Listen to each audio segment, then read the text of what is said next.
শুধু সেই পালিয়ে যায় নাই, তার সাঙ্গপাঙ্গ মন্ত্রী এমপি যত আছে আপনারা দেখছেন পঙ্গপালের মতো ধরা পড়ছে।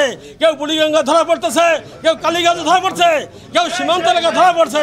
গত 5 তারিখে রাহু মুক্ত হয়েছে, কলঙ্কের ছায়া বাংলাদেশকে আবরণ করে রেখেছিল, আজ কলঙ্ক মুক্ত হয়েছে। মানুষের দম বন্ধ হয়ে গিয়েছিল, মানুষের কথা বন্ধ হয়ে গিয়েছিল। আজকে মানুষ কথা বলতে পারছে, বুক ভরে নিঃশ্বাস নিতে পারছে।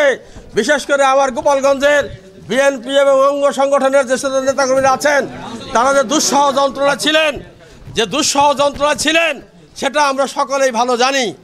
আজকে সেই দুঃসহ যন্ত্রণার মধ্যেও যখন কেন্দ্রীয় থেকে যখন যে প্রোগ্রাম দিয়েছে, আমরা আপনাদের সকলকে নিয়ে সেই সমস্ত প্রোগ্রাম অত্যন্ত ঝুঁকি নিয়ে কষ্টের সাথে আমরা সেই প্রোগ্রামগুলি পালন করেছি।